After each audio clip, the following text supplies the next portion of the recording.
শুনছেন কহর ২৪তম এপিসোড। আজ আপনাদের পড়ে শোনাব বিশ্বের বেস্ট সেলার বই ব্রাজিলিয়ান লেখক পাওলো কোয়েলহোর লেখা দি আলকেমিস্ট। আজ শুনবেন বইটির প্রথম খণ্ড। নাম তার সান্তিয়াগো। ভেড়ার পাল নিয়ে পরিত্যক্ত চার্চটির কাছে সে যখন পৌঁছালো তখন চারদিকে ঘন অন্ধকার। অনেক আগেই চার্চের ছাদ ভেঙে পড়েছে। যেখানে একসময় পবিত্র বইগুলো রাখা হতো সেখানে এখন দাঁড়িয়ে আছে বিশাল এক ডুমুর গাছ। রাতটি সেখানেই কাটানোর সিদ্ধান্ত নিল ছেলেটা।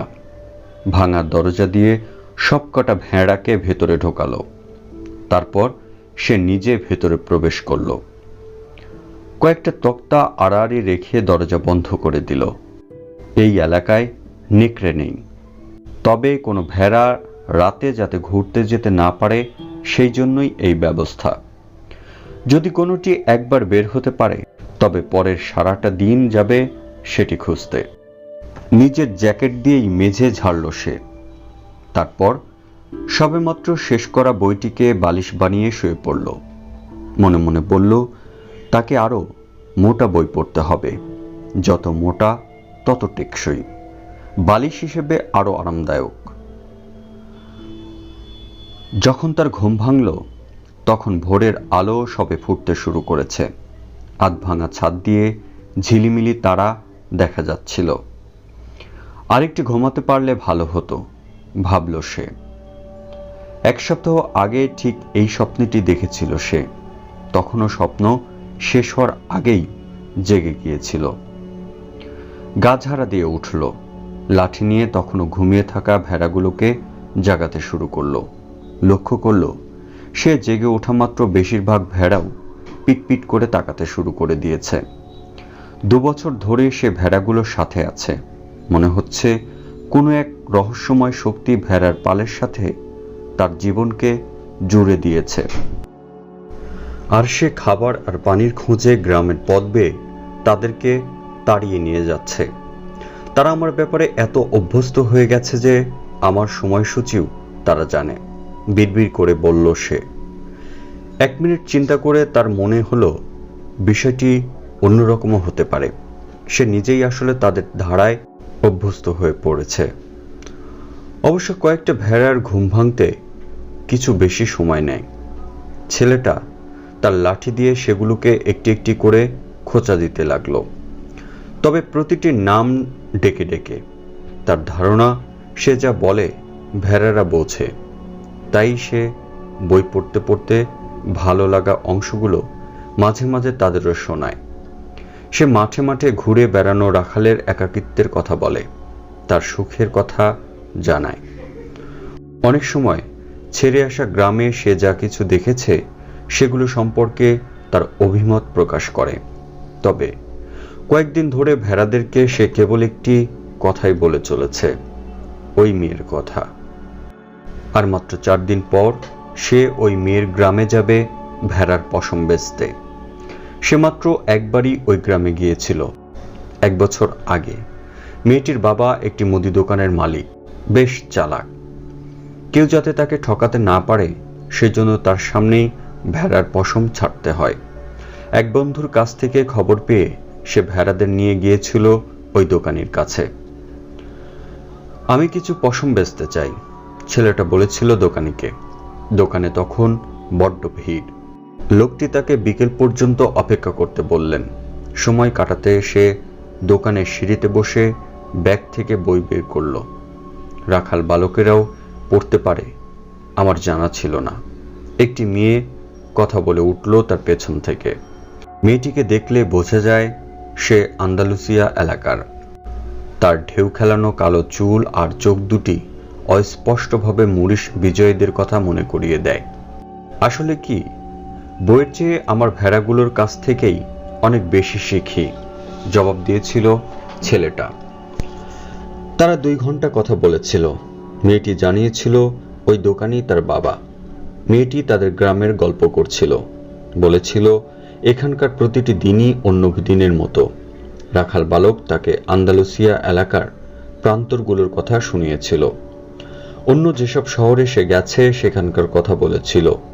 ভেড়ার বদলে অন্য কারোর সাথে কথা বলতে পারা ছিল খুব আনন্দের। তুমি কিভাবে পড়তে শিখেছ? মেয়েটি এক পর্যায়ে জিজ্ঞেস করেছিল। অন্য সবাই যেভাবে শেখে তার জবাব, স্কুলে। আচ্ছা, তুমি যদি পড়তেই জানো তবে এই রাখালিগিরি করছো কেন? ছেলেটি বিড়বিড় করে কিছু একটি জবাব দিল। এ করেই প্রসঙ্গ পাল্টাবার সুযোগ পেয়ে গেল। সে নিশ্চিত ছিল মেয়েটি কিছুই বুঝতে পারেনি। সে তার সফরনামা বলে চলল, আর মেয়েটির মুড়িশ চোখ দুটি ভয় আর বিস্ময়ে বড় বড় হয়ে উঠছিল। সময় যতই গড়িয়ে যাচ্ছিল ছেলেটার মনে ততই ইচ্ছা জাগছিল দিনটি যেন কোনোভাবেই শেষ না হয়। মেয়েটির বাবা যেন ব্যস্তই থাকেন, তাকে যেন 3টি দিন অপেক্ষায় রাখেন। সে বুঝতে পারল সে নিজের মধ্যে নতুন কিছু অনুভব করছে। জীবনে এই প্রথমবার এক স্থানে চিরদিনের জন্য থেকে যাওয়ার বাসনা জেগেছিল মনে। ঝলমলে কালো চুলের মেয়েটি তাকে বদলে দিয়েছে। তার দিনগুলো আর কখনো আগের মতো হবে না। কিন্তু শেষ পর্যন্ত দোকানি এসে পড়লেন। তিনি ছেলেটাকে 4টি ভেড়ার পশম ছাড়তে বললেন। তিনি পশমের দাম দিয়ে আগামী বছরও তাকে আসতে বললেন। আর 4 দিন পর ওই গ্রামেই পৌঁছাবে সে। তার ভেতরে শিহরণ ছিল, একই সাথে অস্বস্তিও লাগছিল। প্রশ্ন জাগছিল, মেয়েটি কি তাকে ভুলে গেছে? অনেক রাখালি তো সেখানে যায় পশম বেচতে। ভুলে গেলে যাকগে, তাতে আমার কি আসে যায়? সে তার ভেড়াকে বলল। আমি নানা জায়গায় অনেক মেয়েকে চিনি। মুখে সে যাই বলুক না কেন, তার মন ঘুরপাক খাচ্ছিল মেয়েটিকে নিয়েই। মেয়েটিকে সে হারাতে চায় না। আর সে জানে নাবিক আর হকারদের মতো রাখালরাও কোনো একটি শহরে এমন কাউকে খুঁজে পায় যে তাদের বেপরোয়া ঘোরাঘুরির আনন্দ ভুলিয়ে দিতে পারে। ভোর হচ্ছিল। ছেলেটা ভেড়াগুলোকে সূর্যের দিকে মুখ করে চালাতে লাগলো। তার মনে হলো ভেড়ারা কখনো কোনো সিদ্ধান্ত নিতে পারে না। হয়তো এই কারণেই তারা সব সময় আমার খুব কাছে থাকে। ভেড়াদের মাথায় থাকে কেবল খাবার আর পানির চিন্তা। ছেলেটা যতদিন আন্দালুসিয়ার সেরা প্রান্তরগুলোর কথা জানবে ততদিন তারা তার বন্ধু থাকবে। তাদের দিনগুলো সবই একরকম, সূর্যোদয় থেকে সূর্যাস্ত পর্যন্ত অপরিবর্তনীয় সীমাহীন সময়। তারা তাদের শৈশবে কখনো একটি বইও পড়েনি। শহরে যা যা দেখে ছেলেটা তাদের জানিয়েছে। তারা সেসবের কিছুই বুঝতে পারেনি। তারা কেবল খাবার আর পানির কথা ভেবেছে। বিনিময়ে তারা উদারভাবে পশম দিয়ে যাচ্ছে আর দিচ্ছে সঙ্গ আর মাঝে মাঝে মাংস। ছেলেটা ভাবল, আমি আজ একটু দত্ত হয়ে তাদেরকে একটি একটি করে জবাই করতে থাকি, তবে কি হবে? মনে হয় ভেড়াগুলোর বেশিরভাগই মারা যাওয়ার আগে বুঝতেই হয়তো পারবে না তাদের জীবন শেষ হতে চলেছে। তারা আমাকে বিশ্বাস করে। আমি তাদের খাবারের ব্যবস্থা করি বলেই তারা নিজেদের মতো করে বেঁচে থাকার বুদ্ধি খুইয়ে ফেলেছে। নিজের জ্ঞানী জ্ঞানী ভাবনায় হতবাক হয়ে গেল সে। যে চার্চে সে রাত কাটালো সেখানকার কিছু একটি তার উপর আছর করেনি তো? এখানে থাকতে গিয়েই তো সে দ্বিতীয়বার স্বপ্নটি দেখল, আর তাতেই তার বিশ্বস্ত সঙ্গীদের উপর রাগ জমল। আগের রাতে খাবারের পর যে মদ রয়ে গিয়েছিল সে তা থেকে সামান্য একটু পান করল। সে তার জ্যাকেটটি শরীরের সাথে আরো ভালো করে জড়িয়ে নিল। সে জানে কয়েক ঘন্টার মধ্যে সূর্য ঠিক মাথার উপরে উঠে আসবে। তখন গরম এত পড়বে যে তার পক্ষে মাঠ দিয়ে চলা সম্ভব হবে না। গ্রীষ্মকালে দিনের ওই সময় স্পেনের সবাই ঘুমিয়ে কাটায়। রাত না নামা পর্যন্ত তাপ থাকে। এই পুরো সময় তাকে জ্যাকেটটি সাথে রাখতে হয়। গরমের সময় জ্যাকেটটির ওজন যখন বোঝা হয়ে দাঁড়ায় তখন তার মনে পড়ে এই জ্যাকেটটি ভোরের ঠান্ডা থেকে তাকে রক্ষা করে। আমাদেরকে পরিবর্তনের জন্য প্রস্তুত থাকতে হয়, সে ভাবল। সাথে সাথে জ্যাকেটটির ওজন আর উষ্ণতা তার কাছে স্বস্তিদায়ক মনে হলো। জ্যাকেটটির একটি উদ্দেশ্য আছে, ঠিক যেমন আছে ছেলেটারও। তার জীবনের উদ্দেশ্য হলো ঘুরে বেড়ানো। 2 বছর ধরে আন্দালুসিয়ার প্রান্তরে প্রান্তরে ঘুরে সে এই অঞ্চলের সব শহর চিনে ফেলেছে। সে পরিকল্পনা করছে এবার গিয়ে মেয়েটিকে বলবে কিভাবে একটি সাধারণ রাখাল পড়তে শিখেছিল। ঘটনা হলো সে 16 বছর পর্যন্ত স্কুলে পড়াশোনা করেছিল। তার মা বাবা চেয়েছিলেন তাদের ছেলে পাদ্রী হবে। সেটি হলে তা হবে এই চাষি পরিবারের গর্বের কারণ। তারাও কেবল খাবার আর পানির জন্যই ভেড়ার মতো কঠোর পরিশ্রম করে গেছেন। সে লাতিন, স্প্যানিশ আর ধর্মতত্ত্ব পড়েছে, কিন্তু একেবারে শৈশব থেকেই সে দুনিয়াকে জানতে চেয়েছে। ঈশ্বরকে জানা আর মানুষের পাপগুলোকে শেখার চেয়ে এটি তার কাছে অনেক বেশি গুরুত্বপূর্ণ মনে হয়েছে। অনেক সাহসে ভর করে এক বিকেলে সে বাড়ি গিয়ে বাবাকে বলল সে পাদ্রী হতে চায় না, সে ঘুরে বেড়াতে চায়। বাবা, সারা দুনিয়ার মানুষ আমাদের এই গ্রাম দিয়ে পথ চলে, তার বাবা বলেছিলেন। তারা নতুন কিছুর খোঁজ করে, কিন্তু তারা যখন চলে যায় তখন যেমন মানুষ হিসেবে এসেছিল ঠিক তেমন মানুষ হিসেবেই ফিরে যায়। তারা প্রাসাদ দেখার জন্য পাহাড়ে চড়ে, কল্পনার ফানুস উড়িয়ে ভাবে আগেকার দিন কতই না ভালো ছিল। তাদের ছিল সোনালি চুল, গাঢ় ত্বক। আসলে ঠিক এখন আমরা যেমন আছি তারা তেমন লোকই ছিল। কিন্তু শহরের যেসব প্রাসাদে তারা থাকতো আমি সেগুলো দেখতে চাই, ছেলেটা বলেছিল। ওইসব লোক আমাদের এলাকা দেখে বলে তারা এখানে সারা জীবন থাকতে চায়। বাবা জবাব দিলেন, আচ্ছা ঠিক আছে, আমি তাদের এলাকা দেখতে চাই, বুঝতে চাই তারা কিভাবে বাস করত। ছেলে বলল, এখানে যারা আসে তাদের কাছে খরচ করার মতো অনেক টাকা থাকে, এই কারণেই তারা ঘোরাফেরার ব্যয় মেটাতে পারে। বাবা বলেছিলেন, আমাদের মধ্যে যারা রাখালগিরি করে কেবল তারাই ঘুরে বেড়াতে পারে। তাহলে আমি রাখালি হব। বাবা আর কথা বলেননি।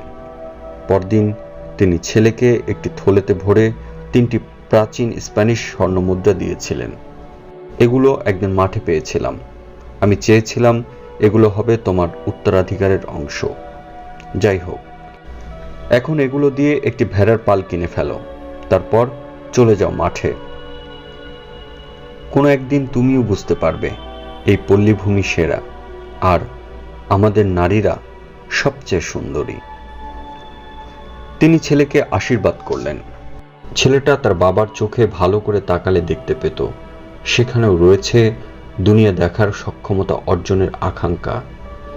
ওই আকাঙ্ক্ষা তখনও সজীব ছিল, যদিও অনেক বছরের ব্যাপ্তিতে তাকে ওই আকাঙ্ক্ষা কবর দিতে হয়েছিল রোজকার খাবার, পানীয় আর প্রতি রাতে একই জায়গায় ঘুমানোর ব্যবস্থা নিশ্চিত করার জন্য।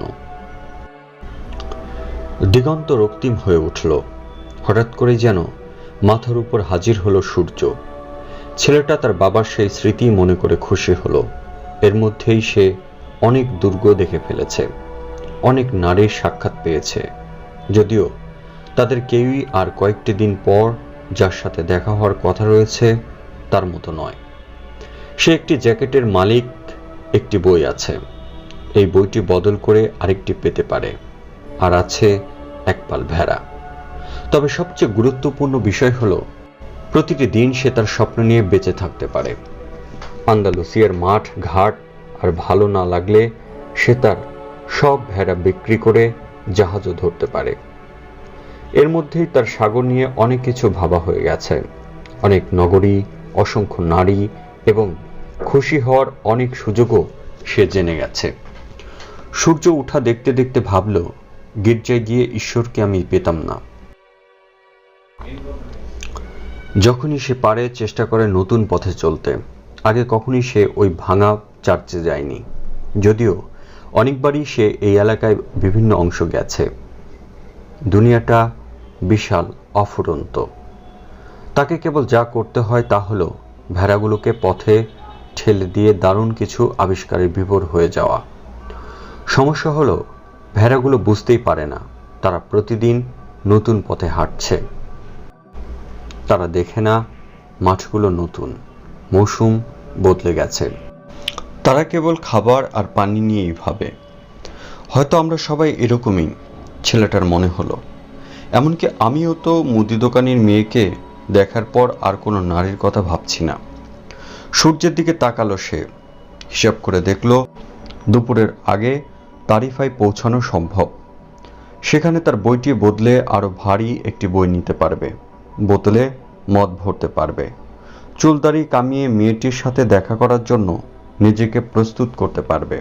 সে ভাবতে চাইল না যে তার আগেই হয়তো অন্য কোনো রাখাল আরও বেশি ভেড়া নিয়ে ওই মেয়েকে বিয়ে করার জন্য সেখানে পৌঁছে গেছে। তার ভাবনায় এলো, এটা খুবই সম্ভব যে একটি স্বপ্ন সত্যি হয়ে জীবনকে সুন্দর করে দেবে। সে সূর্য কত দূর উঠল তা দেখে হাঁটার গতি বাড়িয়ে দিল। হঠাৎই তার মনে পড়ল, স্বপ্নের ব্যাখ্যা দিতে পারেন এমন এক বৃদ্ধা থাকেন তারিফায়। ওই নারী তার বাড়ির পেছনের একটি কামরায় নিয়ে গেলেন ছেলেটাকে। রঙিন পুঁতির একটি পর্দা দিয়ে বসার ঘর থেকে আলাদা করা কামরাটি। এখানে আছে একটি টেবিল, দুটি চেয়ার আর যিশুর পবিত্র হৃদয়ের একটি ছবি। বৃদ্ধা নিজে বসলেন, ছেলেটাকে বসতে বললেন। তারপর তার দুই হাত টেনে নিয়ে শান্তভাবে মন্ত্র জপতে লাগলেন। বৃদ্ধাকে দেখে জিপসিদের কথাই তার মনে পড়তে লাগলো। পথে ঘাটে জিপসিদের সাথে তার অনেকবার দেখা হয়েছে। তারাও ঘুরে বেড়ায়, তবে তাদের ভেড়ার পাল নেই। মানুষজন বলে জিপসিরা অন্যদের ঠকিয়ে জীবন চালায়। এমনও বলা হয় শয়তানের সাথে তাদের যোগসাজশ আছে। তারা শিশুদের অপহরণ করে তাদের গুপ্ত আঙিনায় নিয়ে গিয়ে দাস বানিয়ে রাখে। ছোটকালে ছেলেটা ভয় পেত জিপসিদের হাতে বন্দী হয়ে মৃত্যুবরণকে। এই বৃদ্ধা তার হাত দুটি টেনে নিলে শৈশবের সেই ভয় এসে গ্রাস করল। তবে সে নিজেকে আশ্বস্ত করার চেষ্টা করল এই বলে যে এই নারীর কাছে যিশুর পবিত্র হৃদয় আছে।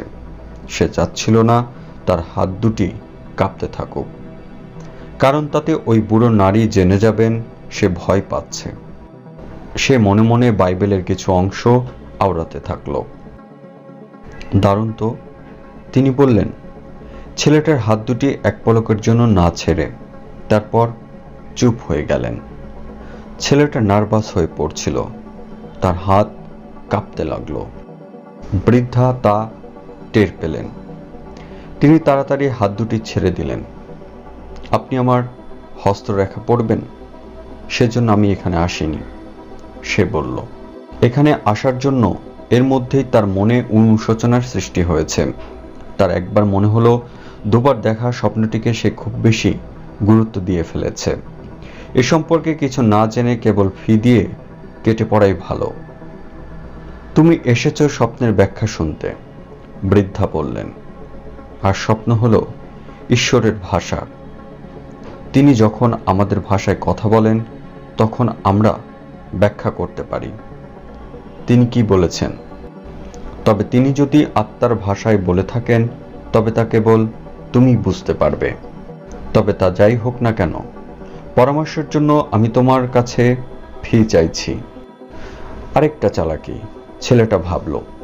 তবে একটি সুযোগ নিতে চাইল সে। রাখাল সবসময় নেকড়ে খরা থেকে সুযোগ নেয়। এগুলোই রাখাল জীবনকে রোমাঞ্চকর করে তোলে।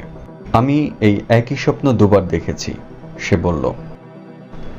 আমি স্বপ্ন দেখেছি আমি আমার ভেড়ার পাল নিয়ে একটি মাঠে অবস্থান করছি। এমন সময় একটি শিশু এসে ভেড়াগুলোর সাথে খেলতে শুরু করলো। কেউ এমন কিছু করুক তা আমি চাই না, কারণ নতুন কাউকে দেখলে ভেড়ারা ভয় পেয়ে যায়। কিন্তু শিশুরা মনে হয় সবসময় তাদেরকে ভয় না পাইয়েই তাদের সাথে খেলা করতে পারে। কেন তারা পারে আমি বলতে পারি না। ভেড়ারা মানুষের বয়স কিভাবে বোঝে তাও জানি না। তোমার স্বপ্ন সম্পর্কে আমাকে আরো কিছু বলো, বৃদ্ধ বললেন। আমি রান্না ফেলে এসেছি। তোমার কাছে তো বেশি টাকা পয়সা নেই, তাই আমি তোমাকে বেশি সময় দিতে পারবো না। শিশুটি আমার ভেড়াগুলোর সাথে অনেকক্ষণ খেলা করলো, ছেলেটা বলে চলল একটু কষ্ট স্বরে। তারপর হঠাৎ শিশুটি আমার দুই হাত ধরে আমাকে মিশরের পিরামিডে নিয়ে গেল। একটু দম নিল ছেলেটা, ওই নারী মিশরের পিরামিড চেনেন কিনা জানার জন্য। তিনি কিছুই বললেন না। তারপর মিশরের পিরামিডে শব্দ তিনটি বলল সে খুবই ধীর লয়ে, যাতে বৃদ্ধা বুঝতে পারেন। শিশুটি আমাকে বলল, এখানে এলে গুপ্তধন খুঁজে পাবে। আর যে মুহূর্তে সে আমাকে ঠিক জায়গাটি দেখিয়ে দিতে যাচ্ছিল, আর ঠিক তখনই ঘুম ভেঙে গেল, দুবারই। বৃদ্ধা কিছু সময় নীরব থাকলেন। তারপর আবার ছেলেটার হাত টেনে নিলেন, সতর্কতার সাথে পরীক্ষা করতে লাগলেন। আমি ঠিক এখনই তোমার কাছ থেকে ফি নিচ্ছি না, তিনি বললেন। তবে তুমি যদি গুপ্তধন খুঁজে পাও, আমি তার 10 ভাগের 1 ভাগ চাই। ছেলেটা হাসল, খুশিতে ডগমগ করে উঠল। যাক বাবা, যে সামান্য কটা টাকা আছে, গুপ্তধন নিয়ে স্বপ্নের ব্যাখ্যা শুনে তা আর হাতছাড়া হচ্ছে না। ঠিক আছে, তাহলে স্বপ্নের ব্যাখ্যা করুন, সে বলল। প্রথমে আমার কাছে ওয়াদা করো, আমি যা এখন বলবো তার বিনিময়ে তোমার পাওয়া গুপ্তধনের 10 ভাগের 1 ভাগ আমাকে দেবে। রাখাল ছেলে ওয়াদা করল সে দেবে। বৃদ্ধা আবার তাকে ওয়াদা করতে বললেন, যিশুর পবিত্র হৃদয়ের ছবির দিকে তাকিয়ে। এই স্বপ্নটি দুনিয়ার ভাষায়, বৃদ্ধা বললেন। আমি এর ব্যাখ্যা করতে পারবো, তবে ব্যাখ্যাটি খুবই জটিল। এই কারণে আমি মনে করছি তুমি যা পাবে তাতে আমার অংশ প্রাপ্য আছে। আর আমার ব্যাখ্যা হলো, তুমি অবশ্যই মিশরের পিরামিডে যাবে। আমি ওগুলোর নাম কখনো শুনিনি, তবে কোনো শিশু তোমাকে সেগুলো দেখিয়ে থাকলে সেখানে অবশ্যই গুপ্তধন অবশ্যই আছে। সেখানে তুমি গুপ্তধন পেয়ে ধনী হয়ে যাবে। ছেলেটা বিস্ময়ে হা হয়ে গেল, তারপর বিরক্ত হলো। এসব কথা শোনার জন্য তার এই বৃদ্ধার কাছে আসার দরকার ছিল না। অবশ্য তার সাথে সাথে মনে পড়ল, এই বৃদ্ধাকে তার কিছুই দিতে হবে না। এই কাজে অপচয় করার মতো সময় আমার নেই, সে বলল। আমি তোমাকে বলেছি তোমার স্বপ্নটি ছিল খুবই কঠিন। জীবনের সবচেয়ে ব্যতিক্রম ঘটনাকে মনে হতে পারে একেবারে সহজ বিষয়। কেবল জ্ঞানী লোকেরাই ওই সহজ ঘটনার আসল ব্যাখ্যা খুঁজতে পারে। তবে আমি জ্ঞানী নই, আর তাই আমাকে হস্তরেখা বোঝার জন্য অন্য অনেক কিছু শিখতে হয়েছে। ঠিক আছে, আমি কিভাবে মিশর যাব? আমি কেবল স্বপ্নের ব্যাখ্যা করি, সেগুলো কিভাবে বাস্তবে পরিণত হবে জানি না। আর এ কারণেই আমার মেয়েরা আমাকে যতটুকু খাবার খেতে দেয়, আমি তা খেয়েই কোনো মতো বেঁচে আছি। আর আমি যদি মিশর না যাই, তবে আমি ফি পাবো না। এমনটি আরো অনেকবার হয়েছে। তারপর বৃদ্ধা তাকে চলে যেতে বললেন। এর মধ্যেই তার অনেক সময় অপচয় হয়ে গেছে। এতে ছেলেটা হতাশ হলো। সে সিদ্ধান্ত নিল আর কখনো সে স্বপ্নে বিশ্বাস করবে না। তার মনে পড়ল তার অনেক কিছু করার আছে। প্রথমে বাজারে গেল কিছু খেতে। তার বইটি বদলিয়ে আরো মোটা একটি বই নিল। তারপর বাজারে একটি বেঞ্চ দেখতে পেয়ে সেদিকে গেল। এখানে বসে সে তার কেনা নতুন মদের স্বাদ চেখে দেখতে পারে। গরমের দিন, তবে মদ সব ক্লান্তি দূর করে দিল। ভেড়াগুলো সে নগরের ফটকের কাছে তার বন্ধুর খোয়ারে রেখে এসেছে। এই শহরের অনেককে সে চেনে। যেখানে সে যায় অনেককেই বন্ধু বানিয়ে নিতে পারে, ফলে তাকে সবসময় তাদের কাছে থাকতে হয় না। এটি সফরকে তার কাছে আবেদনময় করে তোলে। কেউ যখন প্রতিদিন একই লোকজন দেখে, ঠিক যেমন তার হয়েছিল গির্জার স্কুলে, তখন তারা ওই লোকের ব্যক্তিগত জীবনের অংশ হয়ে পড়ে। আর তখন তারা চায় লোকটি বদলে যাক। কেউ যখন অন্যদের চাওয়ার মতো না হতে চায়, তখন অন্যরা ক্রুদ্ধ হয়। সবারই মনে হয় স্পষ্টভাবে জানে অন্যদের কিভাবে জীবনযাপন করা উচিত। তারা সে পরামর্শ দেয়, কিন্তু কেউই তার নিজের জীবন কিভাবে চালানো উচিত ওই পরামর্শ কারো কাছ থেকে শুনতে চায় না। সূর্য একটু ডুবে যাওয়া পর্যন্ত সে সেখানেই বসে থাকার সিদ্ধান্ত নিল। তারপর সে তার ভেড়ার পাল নিয়ে মাঠ দিয়ে এগিয়ে যাবে। এখন থেকে 3 দিন পর সে দোকানটির মেয়েটির কাছে যেতে পারবে। সে কিনে আনা বইটি পড়তে শুরু করলো। এর একেবারে প্রথম পৃষ্ঠায় রয়েছে কবর দেওয়ার অনুষ্ঠানের বর্ণনা। এতে অংশ নেওয়া লোকজনের নাম এত কঠিন যে উচ্চারণ করাই দায়। ভাবল, সে যদি কখনো বই লেখে তবে বর্তমান সময়ের লোকজনের নাম ব্যবহার করবে, যাতে পাঠককে অনেক নাম মনে রাখা নিয়ে কোনো চিন্তা করতে না হয়। অনেক চেষ্টার পর সে যেইমাত্র পড়ার মনোযোগ দিতে পারল, তখনই বইটি তার ভালো লাগতে শুরু করলো। কবর দেওয়ার অনুষ্ঠানটি হচ্ছে এক বরফ পড়া দিনে। ঠান্ডা ঠান্ডা অনুভবটি দারুণ মনে হলো। তার পড়ার মধ্যেই এক বুড়ো লোক এসে তার পাশে বসলেন, সাথে সাথে আলাপ জুড়ে দেওয়ার চেষ্টা করলেন। এখানে তারা কি করছে? বাজারের লোকজনকে দেখিয়ে জিজ্ঞাসা করলেন তিনি। কাজ করছে, ছেলেটা বলল কঠিনভাবে। ভাব দেখালো, কথা বলার ইচ্ছে নেই। সে চাচ্ছে বই পড়ায় মনোযোগ দিতে। আসলে সে দোকানের মেয়ের সামনে বসে তার ভেড়ার পশম ছাটার কথা কল্পনা করছিল। সে ভাবছিল মেয়েটির সামনে গিয়ে সে এমন ভাব ধরবে যে মনে হবে সে বিরাট কেউ। অবিশ্বাস্য সব কাণ্ড কারখানা সে করে দেখাতে পারে। সে অনেকবারই এ ধরনের দৃশ্য কল্পনা করেছে। সে মনে মনে দেখেছে প্রতিবারই মেয়েটি অবাক হয়ে গেছে এটা শুনে যে ভেড়ারা পছন্দ করে পশম পেছন থেকে সামনের দিকে ছাঁটতে। তার ভেড়ার পশম ছাঁটার সময় বলার জন্য বেশ কিছু ভালো গল্পও সে মনে রাখার চেষ্টা করেছে। এসব গল্পের বেশিরভাগই সে বইতে পড়েছে, কিন্তু ঠিক করে রেখেছে সে এমনভাবে বলবে যাতে মনে হয় এসব তার ব্যক্তিগত অভিজ্ঞতা। মেয়েটি তার বানানো গল্প বুঝতেই পারবে না, কারণ সে তো পড়তে জানে না। বুড়ো লোকটি কিন্তু কথা চালিয়ে যেতে চাইলেন। বললেন তিনি ক্লান্ত ও তৃষ্ণার্ত। ছেলেটির কাছে জানতে চাইলেন তার কাছে এক চুমুক মদ হবে কিনা।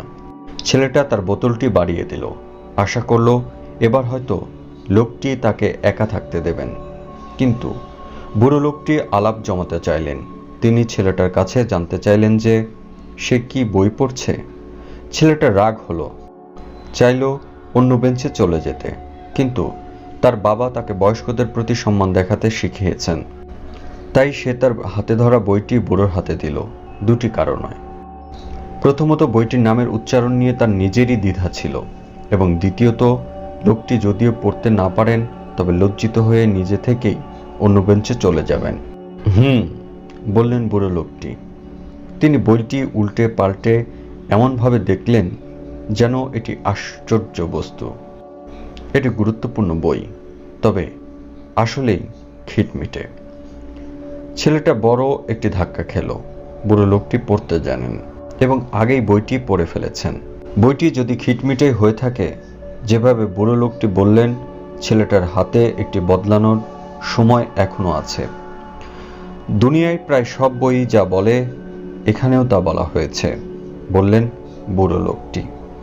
এতে বলা হয়েছে মানুষ তাদের নিজের লক্ষ্যে পৌঁছানোর ব্যাপারে সিদ্ধান্ত নিতে পারে না। আর শেষ করা হয়েছে এই বলে যে প্রত্যেকে দুনিয়ার সবচেয়ে বড় মিথ্যায় বিশ্বাস করে। দুনিয়ার সবচেয়ে বড় মিথ্যাটি কি? ছেলেটা জিজ্ঞেস করল, একেবারে অবাক হয়ে।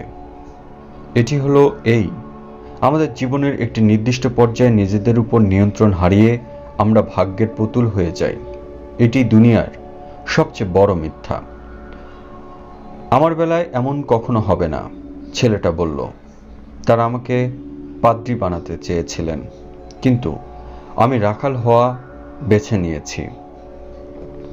খুব ভালো, বললেন বুড়ো লোকটি, কারণ তুমি বেড়াতে ভালোবাসো। তিনি জানেন আমি কি ভাবছি, ছেলেটা মনে মনে বলল। বুড়ো লোকটি এর মধ্যেই দ্রুততার সাথে বইটির পাতা উল্টাতে লাগলেন। মনে হচ্ছিল না তিনি আদৌ বইটি ফেরত দিতে চান। ছেলেটা লক্ষ্য করল লোকটির পোশাক বেশ অদ্ভুত। তাকে আরব আরব মনে হচ্ছিল। এসব এলাকায় আরবদের দেখা যাওয়া অস্বাভাবিক নয়। তারিফা থেকে আফ্রিকা মাত্র কয়েক ঘন্টার পথ। কেবল নৌকায় করে একটি সরু খাড়ি পাড়ি দিলেই চলে। আরবরা প্রায়ই এই নগরীতে আসে, কেনাকাটা করে, দিনে কয়েকবার উদ্ভটভাবে প্রার্থনা করে। আপনি কোথা থেকে এসেছেন? ছেলেটা জিজ্ঞেস করল। অনেক জায়গা থেকে। একজন অনেক জায়গা থেকে আসতে পারে না, ছেলেটা বলল। আমি রাখাল, আমি অনেক স্থানে যাই, কিন্তু আমি এসেছি কেবল একটি জায়গা থেকে, একটি প্রাচীন দুর্গের কাছে থাকা নগরী থেকে। আমি সেখানেই জন্ম নিয়েছি। ঠিক আছে, আমরা তাহলে বলতে পারি আমি সালেমে জন্মগ্রহণ করেছি। ছেলেটা জানে না সালেম কোথায়, তবে তাকে মূর্খ ভাবতে পারে। এজন্য সে জিজ্ঞাসা করল না যে সালেম কোথায়।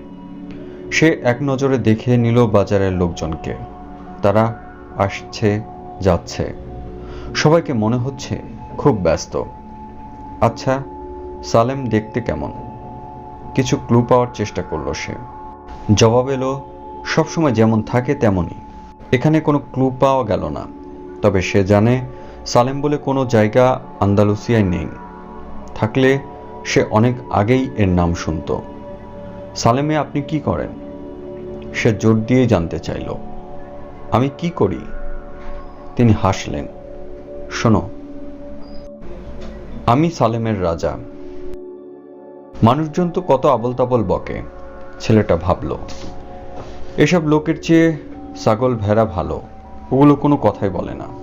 আরো ভালো হয় বইপত্র নিয়ে থাকা।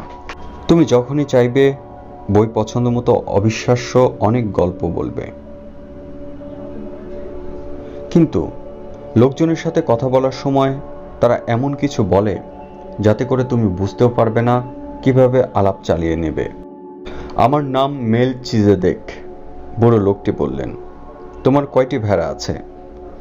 অনেক, ছেলেটার জবাব। সে বুঝতে পারল বুড়ো লোকটি তার জীবন সম্পর্কে আরো কিছু জানতে চান। তবে তো আমরা সমস্যায় পড়ে গেলাম। তুমি যদি মনে করো তোমার যথেষ্ট ভেড়া আছে, তবে তোমাকে সাহায্য করার কিছু নেই। ছেলেটা অস্বস্তিতে পড়ল। সে তো সাহায্য চায়নি। এই বুড়োই তার কাছে তার মদ চেয়ে পান করতে চেয়েছেন। তিনি আলাপ শুরু করেছেন। আমার বইটি ফেরত দিন, ছেলেটা বলল। আমাকে ভেড়াগুলো জড়ো করতে হবে, উঠতে হচ্ছে। তোমার ভেড়াগুলোর 10 ভাগের 1 ভাগ আমাকে দাও। আমি তোমাকে বলে দেব গুপ্তধন কিভাবে পাবে, বললেন বুড়ো লোকটি। স্বপ্নের কথা মনে পড়ল ছেলেটার। সাথে সাথেই সবকিছু পরিষ্কার হয়ে গেল তার কাছে। বৃদ্ধা তার কাছে নগদ কিছু চাননি। হয়তো এই লোকটি তার স্বামী। তিনি অস্তিত্বহীন গুপ্তধনের কথা বলে তার কাছ থেকে কিছু হাতিয়ে নেওয়ার চেষ্টা করছেন। এই বুড়ো লোকটিও হয়তো ওই বৃদ্ধা নারীর মতো জিপসি। তবে ছেলেটি কিছু বলার আগেই বুড়ো লোকটি ঝুঁকে তার হাতের লাঠি দিয়ে বাজারের বালিমাটির মধ্যে কিছু লিখতে শুরু করে দিলেন। তার বুক থেকে উজ্জ্বল কিছু প্রতিফলিত হলো। এর তীব্রতা এত ছিল যে মুহূর্তের জন্য ছেলেটার চোখ ধাঁধিয়ে গেল। তিনি খুব দ্রুত কাজটি করলেন। এমন বয়সে এভাবে কিছু করার অস্বাভাবিক। তিনি তার হাতে কাটা জামার ভেতরে থাকা আলো ছড়ানো জিনিসটি ঢেকে ফেললেন। দৃষ্টিশক্তি স্বাভাবিক হয়ে এলে ছেলেটা বালিতে বুড়ো লোকটির লেখা পড়তে পারল। সেখানে ওই ছোট্ট নগরের বাজারের বালিমাটিতে তার বাবা, মা আর যে স্কুলে সে পড়েছে সেসবের নাম লেখা রয়েছে। এমনকি ওই যে মুদি দোকানের মেয়ে, তার নামও আছে। এই মেয়েটির নাম তো সে নিজেও জানত না। এমন সব কথাও লেখা আছে যা সে কোনোদিন কাউকে বলেনি। আমি সালেমের রাজা, বুড়ো লোকটি আবার বললেন। আপনি রাজা হলে একটি রাখাল ছেলের সাথে কথা বলছেন কেন? ছেলেটা জানতে চাইল সম্ভ্রমে ও অস্বস্তিতে। অনেক কারণে, তবে আমি বলছি সবচেয়ে বড় কারণ হলো তুমি তোমার নিয়তি খুঁজে পাওয়ার অভিযানে সফল হতে যাচ্ছ। ছেলেটা জানে না মানুষের নিয়তি আসলে কি। তুমি সব সময় এমনটি করতে চেয়েছ। মানুষ যখন ছোট থাকে তখন তারা সবাই ভালোভাবে জানে তাদের নিয়তি কি। তাদের জীবনের ওই পর্যায়ে সবকিছুই থাকে স্পষ্ট। তখন সবকিছু সম্ভব। স্বপ্ন ভয় পায় না তারা। জীবনে যা কিছু ঘটতে পারে বলে আশা করে, মনে প্রাণে চায় সে সবই যেন ঘটে। তবে সময় যত গড়ায় একটি রহস্যময় শক্তি বোঝায় তাদের নিয়তিকে বাস্তবে রূপ দেওয়া তাদের জন্য অসম্ভব। বুড়ো লোকটি যা কিছু বলেছেন সেগুলোর প্রায় কোনো কিছুই ছেলেটা বুঝতে পারল না, তবে ওই রহস্যময় শক্তি সম্পর্কে জানার আগ্রহ হলো তার। এই শক্তি নিয়ে কিছু বলতে পারলে দোকানের মেয়ে মুগ্ধ হয়ে যাবে। এটি এমন শক্তি যা নেতিবাচক মনে হবে, কিন্তু আসলে এই শক্তি তোমাকে দেখিয়ে দেবে তুমি কিভাবে তোমার নিয়তিকে বাস্তবে পরিণত করতে পারবে। এই শক্তি তোমার মধ্যে উদ্দীপনা ও তোমার ইচ্ছাকে প্রস্তুত করে। তাছাড়া এই গ্রহে একটি পরম সত্য আছে। তুমি যেই হও না কেন কিংবা তুমি যে কাজে লেগে থাকো না কেন, তুমি যখন সত্যি কিছু করতে চাও, এই কামনার কারণ হলো এই ইচ্ছার সৃষ্টি হয়েছে মহাজগতের আত্মা থেকে। দুনিয়ায় এটিই তোমার মিশন। এমনকি কেউ যখন ঘুরে বেড়াতে চায় কিংবা দোকানের মেয়েকে বিয়ে করতে চায়, হ্যাঁ, কিংবা এমনকি যখন গুপ্তধনের সন্ধান করে, জগতের আত্মা পরিপুষ্ট হয় লোকজনের সুখ থেকে, আবার অসুখী অবস্থা ঈর্ষা ও হিংসা থেকেও হয়। নিজের নিয়তিকে বাস্তবে পরিণত করাটা সে লোকের প্রকৃত বাধ্যবাধকতা। আলাদা আলাদা মনে হলেও আসলে সবকিছুই এক, এবং কেউ মনে প্রাণে কিছু করতে চাইলে তাকে সহযোগিতা করতে পুরো মহাবিশ্ব একযোগে এগিয়ে আসে। তারা দুজনে কিছু সময়ের জন্য নীরব থাকলেন। বাজার ও নগরের লোকজন দেখলেন বুড়ো লোকটি প্রথমে কথা বললেন, তুমি কেন ভেড়া চড়াতে চাও? কারণ আমি ঘুরতে বেড়াতে ভালোবাসি। বাজারের এক কোনায় থাকা ফাস্ট ফুডের দোকানটি দেখালেন বুড়ো লোকটি। দোকানদার তার ওই দোকানের কাউন্টারের সামনে দাঁড়িয়ে আছেন। ওই লোকটি যখন শিশু ছিলেন তখন তিনিও ঘুরে বেড়ানোর কথা ভাবতেন, কিন্তু বেড়াতে বের হওয়ার আগে তিনি প্রথমে তার ফাস্ট ফুডের দোকান দিতে চাইলেন। কিছু টাকা আলাদা করে রেখেছিলেন। ঠিক করেছিলেন বুড়ো বয়সে তিনি 1 মাসের জন্য আফ্রিকা যাবেন। তিনি কখনো বুঝতে পারেননি মানুষ তাদের জীবনের যে কোনো সময় তার যে স্বপ্নে হোক না কেন পূরণ করতে সক্ষম। তার উচিত ছিল রাখাল হওয়া, ছেলেটা বলল। হ্যাঁ, তিনিও এমনটি ভেবেছিলেন, বললেন বুড়ো লোকটি। হ্যাঁ, তিনিও এমনটা ভেবেছিলেন, বললেন বুড়ো লোকটি। কিন্তু ফাস্টফুডের ব্যবসায়ীরা রাখালদের চেয়ে অনেক বেশি গুরুত্বপূর্ণ লোক বিবেচিত হয়। ফাস্টফুডের ব্যবসায়ীদের বাসা আছে, কিন্তু রাখালদের ঘুমাতে হয় খোলা জায়গায়। মা বাবা চায় তাদের মেয়েরা রাখালদের বাদ দিয়ে যেন ব্যবসায়ীদের বিয়ে করে। ছেলেটা তার বুকে হঠাৎ প্রচণ্ড ধূপ শব্দ টের পেল। দোকানের মেয়ের কথা মনে পড়ল। ওই মেয়ের শহরে নিশ্চয়ই কোনো ফাস্টফুড ব্যবসায়ী আছে। বুড়ো বলে চললেন, তবে দীর্ঘমেয়াদে লোকজনের কাছে তাদের নিজেদের নিয়তির বদলে রাখাল কিংবা ব্যবসায়ীরাই বেশি গুরুত্বপূর্ণ হয়ে ওঠে। বুড়ো বইয়ের পাতার পর পাতা উল্টিয়ে চলেছেন। হঠাৎ কোনো কোনো পাতার লেখা পড়ে ফেলছেন। ছেলেটা অপেক্ষা করতে থাকলো, তারপর তার মনোযোগ ছিন্ন করল, ঠিক যেভাবে বুড়ো লোকটি তার মনোযোগ ছিন্ন করেছেন। আপনি কেন আমাকে এসব বলছেন?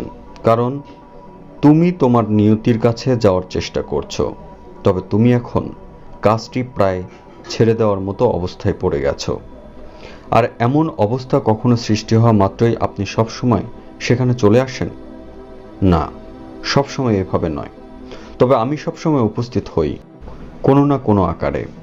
অনেক সময় আমি সমাধান কিংবা ভালো আইডিয়া হিসেবে হাজির হই, আবার কখনো কখনো গুরুত্বপূর্ণ মুহূর্তে ঘটনাটি ঘটা সহজ করে দিই, আরও অনেক কিছু করি। তবে বেশিরভাগ সময় লোকজন বুঝতে পারে না তাদের জন্য আমি কিছু করছি। পুরো লোকটি 1 সপ্তাহ আগে ঘটা একটা ঘটনা বললেন। এক খনি খননকারীর সামনে একটি পাথরের আকারে উপস্থিত হতে বাধ্য হয়েছিলেন তিনি। পান্নার খনি খোঁজার নেশায় ওই লোক তার সবকিছু খুইয়ে ফেলেছিলেন। তিনি একটি নদীতে 5 বছর ধরে কাজ করে যাচ্ছিলেন। একটি পান্না পাওয়ার জন্য লাখ লাখ পাথর পরীক্ষা করছিলেন। লোকটি আর মাত্র একটি পাথর পরীক্ষা বাকি থাকতে তার সব কাজ ছেড়ে দিতে চেয়েছিলেন। মাত্র একটি পাথর, সেটি পরীক্ষা করে দেখলেই তিনি পেয়ে যেতেন তার কাঙ্ক্ষিত সেই পান্না। লোকটি যেহেতু তার নিয়তিতে পৌঁছার জন্য সবকিছু কোরবানি করেছিলেন, বুড়ো তাকে সাহায্য করার সিদ্ধান্ত নিলেন। তিনি নিজেকে পাথরে পরিণত করে গড়িয়ে খননকারীর পায়ের কাছে পড়লেন। খনি খননকারী তার 5 বছরের কাজে হতাশ হয়ে ক্রোধে পাথরটি কুড়িয়ে নিয়ে পাশে নিক্ষেপ করলেন। তিনি এত জোরে ওই পাথরের উপর এই পাথর ছুঁড়েছিলেন যে আঘাত লাগামাত্র সেটি ভেঙে গেল, আর ভাঙা পাথর থেকে বের হয়ে এলো পৃথিবীর সবচেয়ে সুন্দর পান্না। মানুষ তাদের জীবনের প্রথম দিকে জানতে পারে তাদের সৃষ্টির কারণ কি, বললেন বুড়ো একটু তিক্তভাবে। গল্পটির বাকি অংশ শুনতে চ্যানেলটি সাবস্ক্রাইব করে আমাদের সঙ্গেই থাকুন। এছাড়া আমাদের ফেসবুক পেজে সংযুক্ত হতে পারেন। নিচে থাকা ডেসক্রিপশন বক্সে চ্যানেল এবং ফেসবুক পেজের লিঙ্কটি দেওয়া থাকলো, সেখানে ক্লিক করে আপনারা সংযুক্ত হতে পারেন আমাদের সঙ্গে। ধন্যবাদ।